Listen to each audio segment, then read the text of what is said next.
प्रेम सुमन धागों से निर्मित यह सौल नहीं है साधारण।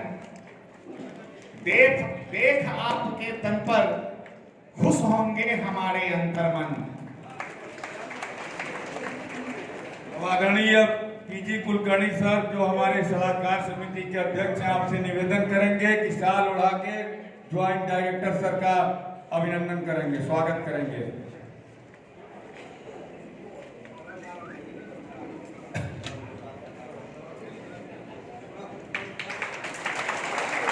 आदरणीय प्रदेश अध्यक्ष जी उत्तर प्रदेश श्री आनंद श्रीवास्तव जी अब एचओडी सर का स्वागत एवं अभिनंदन अंग वस्त्र के माध्यम से करेंगे।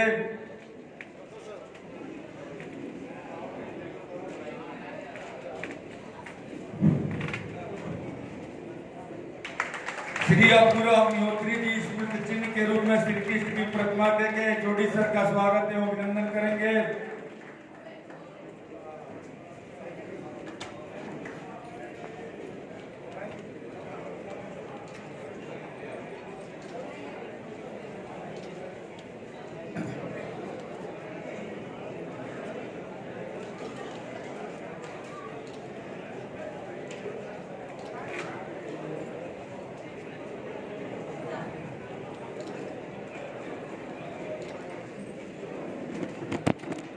मंच पर आसीन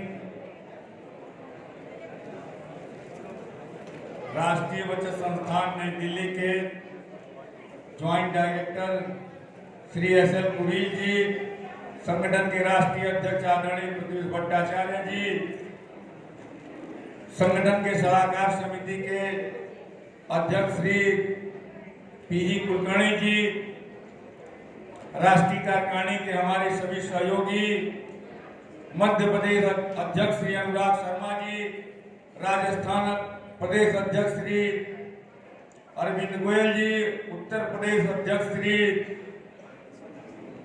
आनंद श्रीवास्तव जी, पश्चिम बंगाल अध्यक्ष श्री गणेश साहा जी, महाराष्ट्र अध्यक्ष श्री गिरीश जोशी जी,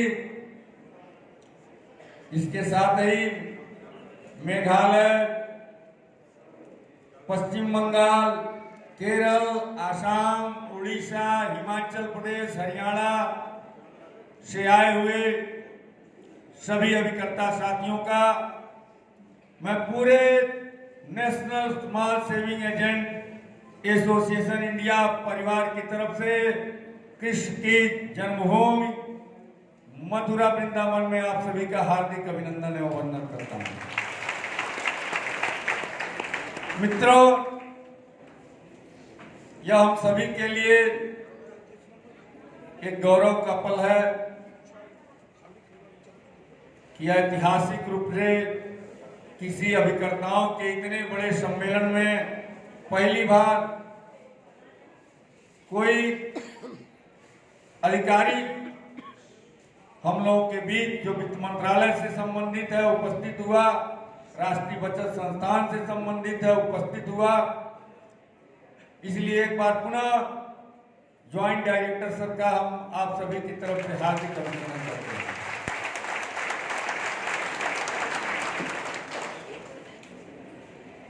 मित्रों, हमको आपको एजेंसी प्रदेश सरकारों द्वारा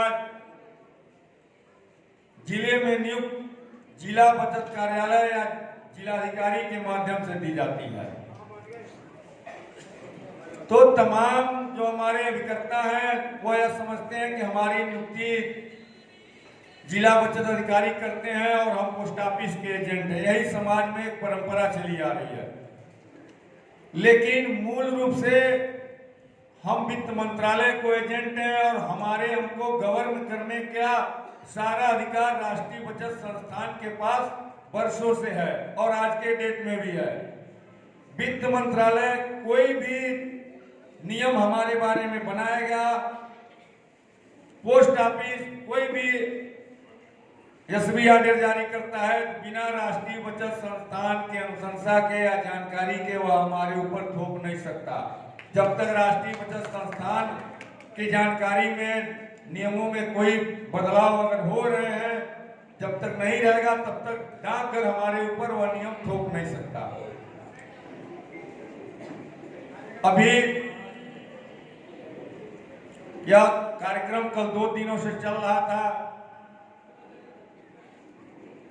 बार बार इस कार्यक्रम में एक बात उठ रही थी लोगों के बीच से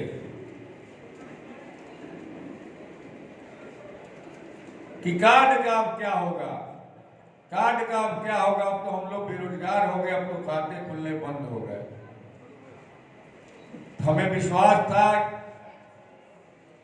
कि कल हम किसी को कोई समुचित जवाब दे नहीं पा रहे थे और हम भी ज्वाइंट डायरेक्टर साहब के आने का प्रतीक्षा कर रहे थे, क्योंकि आज की तारीख में जो पूरे देश में जो अल्प बचत अभिकर्ताओं में एक चिंता का विषय बना हुआ है कि यह कार्ड क्या होगा, क्योंकि किसी जिले में किसी प्रकार का कोई कार्ड है नहीं। आज सार्वजनिक रूप से इस मंच से हम स्वीकार कर रहे हैं कि कार्डों के अभाव में अथवा उसकी वर्तमान परिवेश में उसकी उपयोगिता न हो तो हम नियम विरुद्ध हो या नियम संगत हो, लेकिन बिना कार्डों के व्यवसाय पूरे देश में हुए निरंतर होते रहे। अब चूंकि पोस्ट ऑफिस ने NS+5 कार्डों को उनके सिस्टम में डालने के लिए अनिवार्य कर दिया है, तो एक जिज्ञासा देश भर में अपनी हुई है कि अब इतने कार्ड कहां से आएंगे कि जो पुराने खाते खुल चुके हैं उन पे कार्ड कहां से डाले जाएंगे। डाकघर के अधिकारियों से हम लोगों ने संगठन के माध्यम से संपर्क किया था। उनका साफ स्पष्ट कहना था कि अभी 3-4 महीने तो हमारे बस की बात नहीं है कार्डों की छपाई। मित्रों, मैं मूल रूप से उत्तर प्रदेश के गोरखपुर जिले से आता हूं और हमारे बगल के जिले महाराजगंज से ही वर्तमान में श्री पंकज चौधरी जी वित्तराज मंत्री हैं। 6 नवंबर को मैं पूरे मंडल के अभिकर्ता साथियों के साथ माननीय वित्तराज मंत्री जी से गोरखपुर में मुलाकात किया था और उनको सारी जमीनी वस्तु स्थिति से अवगत कराया था कि ये जो एजेंसी सिस्टम सर बनाई गई है वो 50 वर्ष पूर्व की सोच के अनुसार बनाई गई है। अब समय बहुत बदल चुका है और यह आज पूरे देश में यह समस्या आ गई। हम NS+5 कार्ड भी मंत्री जी के पास ले गए थे और मंत्री जी से कहे कि सर चूंकि हमारे बहुत अच्छे संबंध है और गृह जनपद है, हम कहे सर कि अगर 60 सिग्नेचर इस पे करना हो तो कोई करके दिखा दे। संभव ही नहीं है, उस पे 60 सिग्नेचर करने का जगह ही नहीं है। उसकी क्वालिटी इतनी निम्न है कि अगर हर माह आप प्रयोग में लाएंगे, डिपाजिटर के यहाँ लेके जाएंगे और लेके आएंगे तो 6 महीने में छत विछत हो जाएगा। यही सच्चाई है। हम नियमों से बंधे हुए हैं। हम ऐसा नहीं कहते कार्ड का मतलब हम बखूबी समझ रहे हैं। वो एक सरकारी रसीद है, बिना रसीद का प्रयोग किए, चूंकि हम भारत सरकार के महिलाएं हमारी अभिकर्ता हैं, तो हम महिलाएं बिना रसीद का प्रयोग किए पैसा धन संग्रह नहीं कर सकती हैं। कोई गमन फ्रॉड हो जाए तो हम संगठन की तरफ से लायबिलिटी नहीं लेंगे, लेकिन वह नियम उस समय बनाया गया कि जब यह डिजिटल युग नहीं था। डिजिटल आज देश संचार क्रांति की तरफ, डिजिटल इंडिया, पेपरलेस इंडिया की तरफ बढ़ रहा है। कंप्यूटर, नेट, ऑनलाइन सारी व्यवस्थाएं, लेकिन उस हमारे एजेंसी सिस्टम में कोई परिवर्तन हुआ नहीं और वो कार्ड आज भी चले आ रहे हैं, जो कि 6 महीने से ज्यादा अगर डेली बैग में महिला बहनें हमारे रखें तो 6 महीने में, और निश्चित है कि टेप लगा लगा के उसको काम चलाना पड़ेगा। तो मंत्री जी से हमने कहा था कि सर यही स्थिति है, इसको आप देख लीजिए। और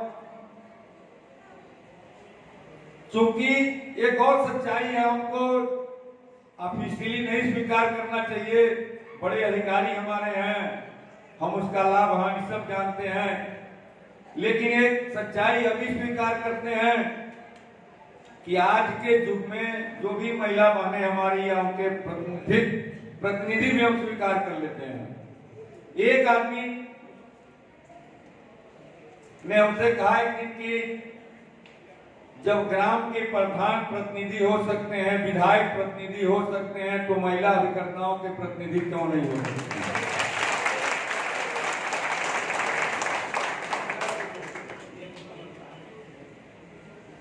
तो उनके प्रतिनिधि अगर मैक्सिमम धन देश का जमाकर्ता जानता ही नहीं है कि कुछ S/5 कार्ड भी होता है, यही सच्चाई है। और उस S/5 कार्डों के चक्कर में भारत सरकार के करोड़ों रुपए बेकार हो रहे हैं। उसकी सच्चाई यह है कि नियुक्ति अधिकारी के यहाँ भी रेट है, उसकी दर निर्धारित है कि कितने रुपए में इसको बेचा जाएगा। हमने मंत्री जी से डायरेक्ट सीधे हम बहुत हिम्मत का परिचय देके इसको कह चुके हैं, कितने रुपए में कौन बचत अधिकारी बेचता है, हर जगह अलग अलग दर निर्धारित है।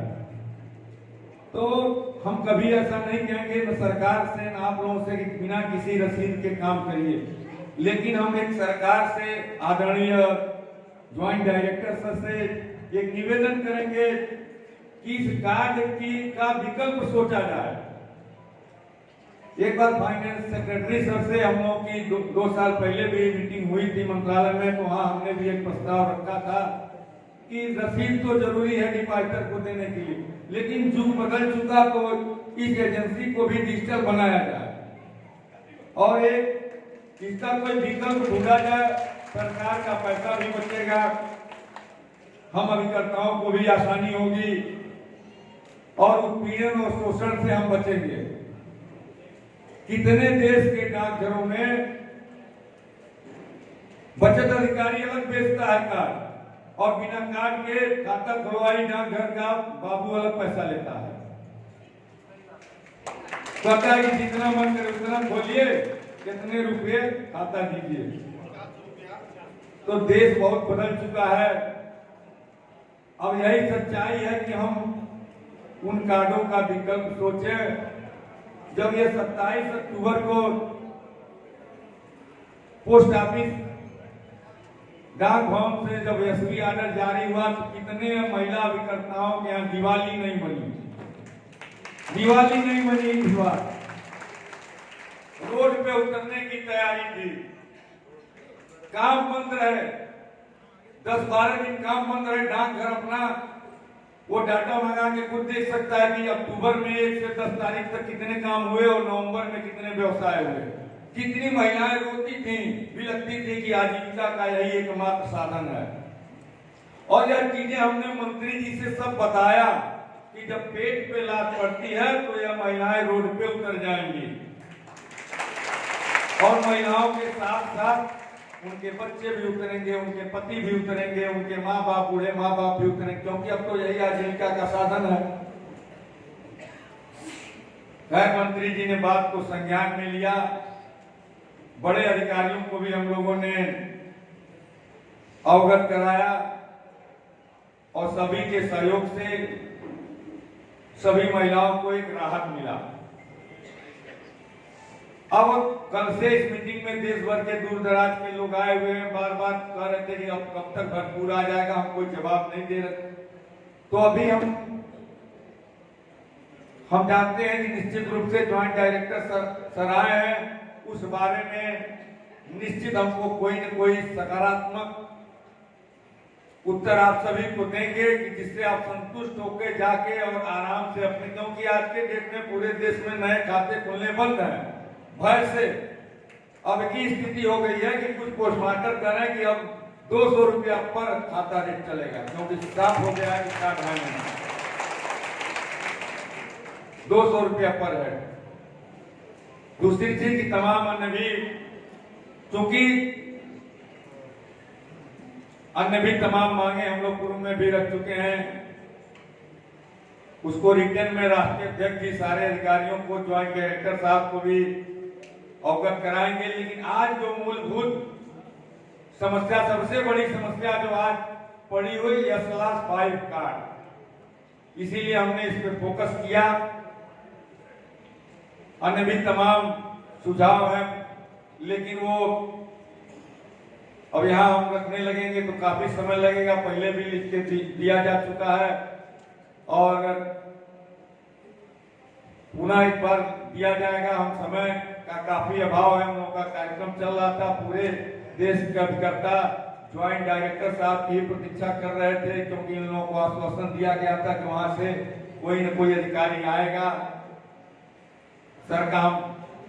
तो हम अब ज्वाइंट डायरेक्टर सर को ही सीधे सीधे आमंत्रित करेंगे कि आप सभी को अपना मार्गदर्शन प्रदान करें। हम लोगों के संबंध में कोई दिशा निर्देश हो, कोई ऐतिहासिक मंच से हम लोगों को भी निर्देशित करें। हमारे व्यवसाय के बारे में, हमारे कार्य पद्धति के बारे में, हमारी कार्य प्रणाली के बारे में आप हमको निर्देशित करें, जिससे हमारा व्यवसाय बढ़े, व्यवसाय में पारदर्शिता हो।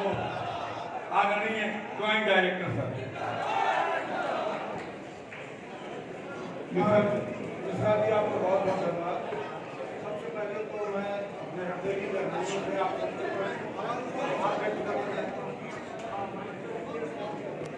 आभार व्यक्त करना चाहता हूँ, क्योंकि जिस तरीके से आपने हमारा स्वागत किया वो लगा कि अभी भी राष्ट्रीय बचत संस्थान के अधिकारियों के प्रति आपके दिल में बहुत जगह है। एक्चुअली होता क्या है कि अब जैसे हमारे विभाग के जो पहले जिला लेवल पे और मंडल लेवल पे कार्यालय हुआ करते थे, वो सब बंद हो गए। समय के साथ साथ चीजें और योजनाओं में बहुत बदलाव होता रहता है, तो उसी के तहत ये सारे निर्णय सरकारों द्वारा लिए गए। लेकिन अभी भी हम देखते हैं कि दूसरी जो भी सरकार की संस्थाएं आप लोगों से जुड़ी हुई हैं, वो उतने ढंग से जुड़ नहीं पाई जैसे राष्ट्रीय बचत संगठन या राष्ट्रीय बचत संस्था का जुड़ाव आप लोगों के साथ रहता था।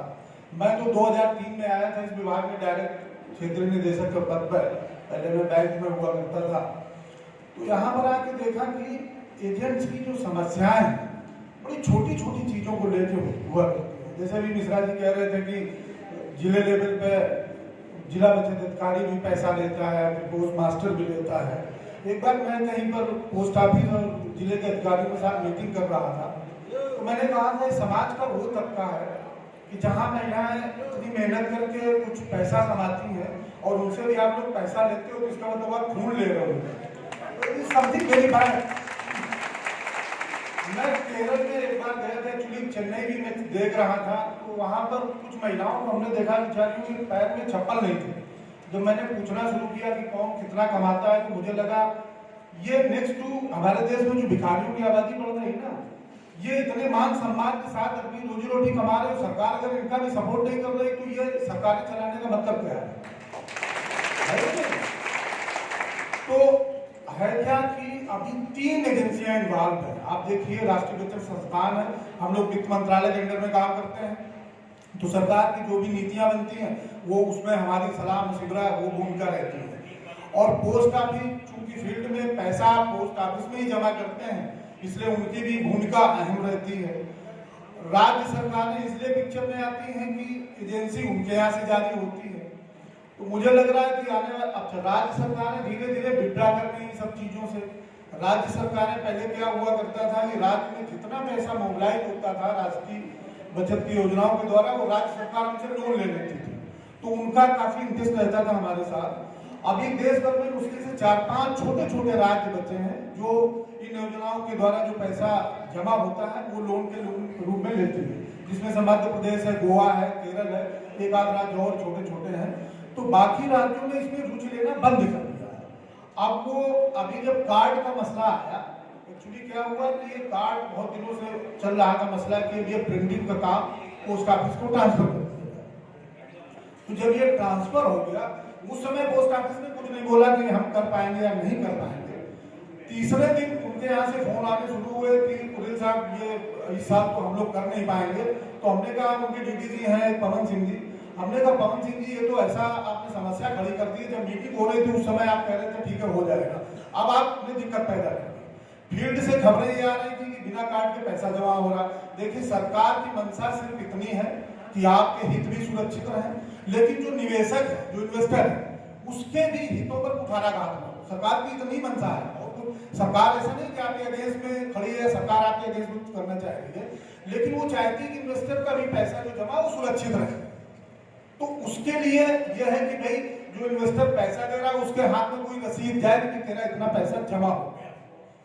तो अभी फिर इन्होंने जब हाथ खड़े कर दिए तो हम लोगों ने फैसला किया, तो अभी तकरीबन हम लोग 60 लाख कार्ड अभी छापने जा रहे हैं मार्च तक के लिए। और अभी जो मिश्रा जी बात कर रहे थे कि जो पिछला पैसा जमा हुआ है उसके लिए कार्ड का क्या होगा, अभी इन चीजों पर कोई फैसला नहीं हुआ, तो उन चीजों को लेकर आप लोग बहुत परेशान होने की कोई जरूरत नहीं है। ये मान के चलिए कि मार्च के बाद से आपको कार्ड और रसीद बुक भरपूर मात्रा में मिलेगी, क्योंकि अगर ये ऑर्डर जारी किए जा रहे हैं सरकार की तरफ से कि बिना इन चीजों के आप पैसा नहीं जमा कर पाएंगे और वो चीजें बाजार में उपलब्ध नहीं, तो फिर सरकार इन आदेशों को जारी क्यों कर रहे हैं? भाई जिन चीजों की आपूर्ति आप नहीं कर पा रहे हो तो फिर वो आदेश क्यों जारी हो रहे हैं?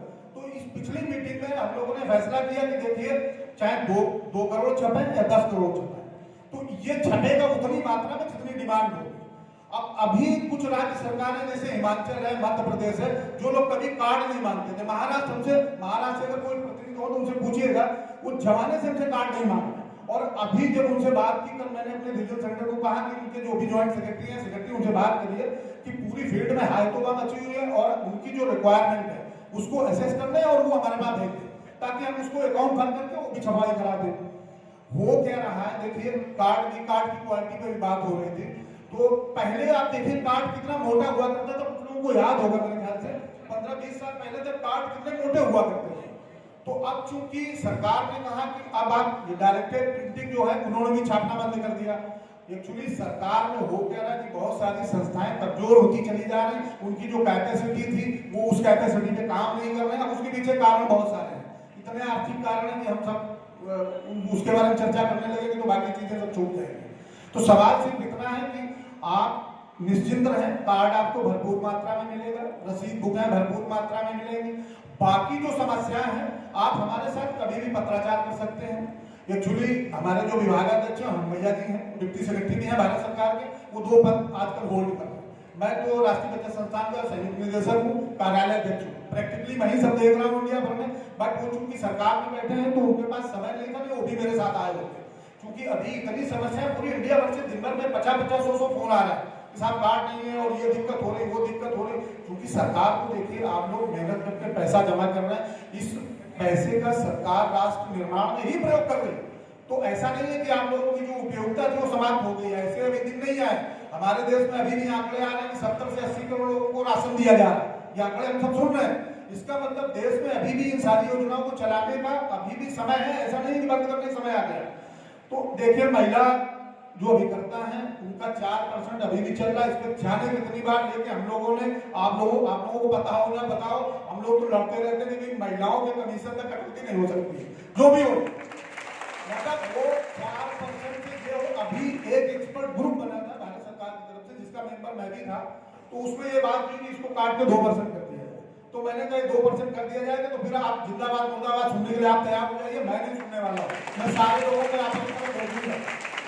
तो है क्या कि देखिए हमारे देश में वैसे भी महिलाएं भी आपको थोड़ा आगे बढ़ रही, सशक्तिकरण हो रहा है, लेकिन बहुत बड़ी आबादी ऐसी है कि अभी उनको वो सब शिक्षा, वो सब चीजें मुहैया नहीं करा पा रही समाज या देश।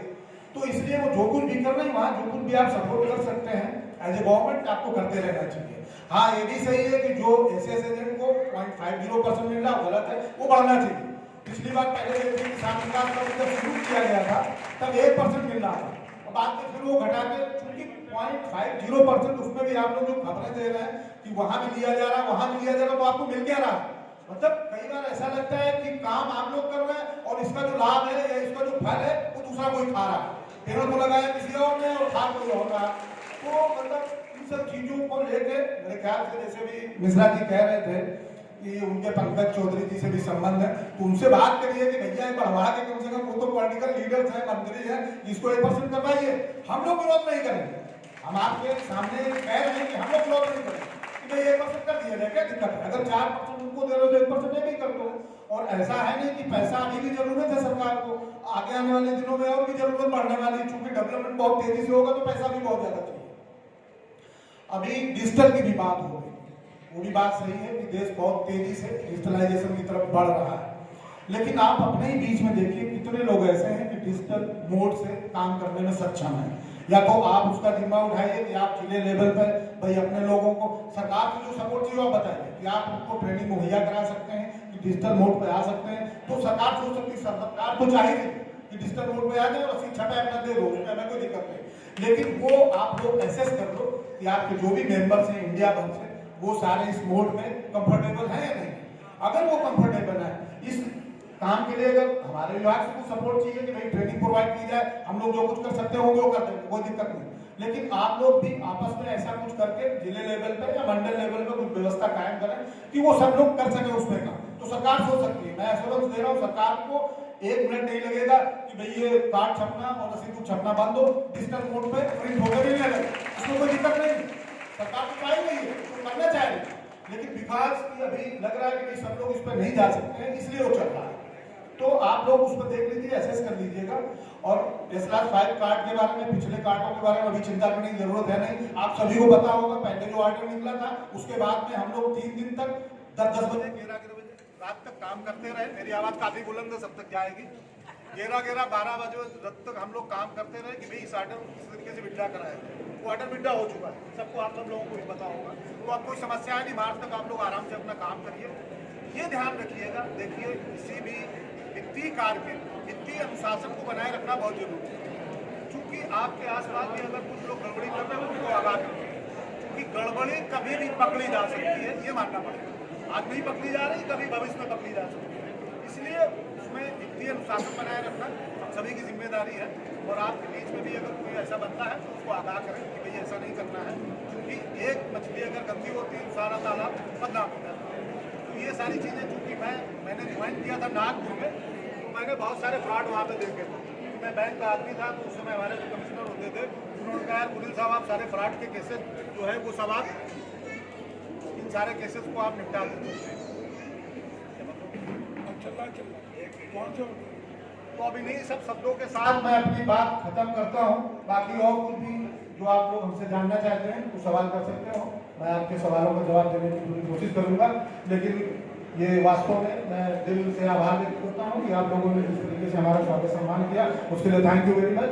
और कभी भी ऐसा नहीं है कि एसोसिएशन ही आपके मुद्दों को हमारे साथ टेकअप कर सकती है, आप लोगों में से कोई भी आदमी सीधे भी पत्र हमको लिख सकता है, तो उसका भी जवाब दिया जाएगा। और हम लोग कोशिश करते हैं कि जितना संभव हो सके, हमारे पास भी स्टाफ स्ट्रेंथ बहुत कम होती जा रही रोज को रोज, अभी भी स्ट्रक्चरिंग हमारे यहाँ फिर चालू है, जो लोग पुराने होंगे उनको पता होगा, हमारे यहाँ स्ट्रक्चरिंग होती रहती है 8-10 साल में, कुछ ऑफिस काट दिए जाते हैं, कुछ बचते हैं, तो ये सब चलता रहता है। फिर भी जो लोग रहेंगे वो आपकी सेवा के लिए उपस्थित रहेंगे, इसमें कोई कहीं समस्या नहीं है। थैंक यू वेरी मच, आप सभी का बहुत बहुत धन्यवाद।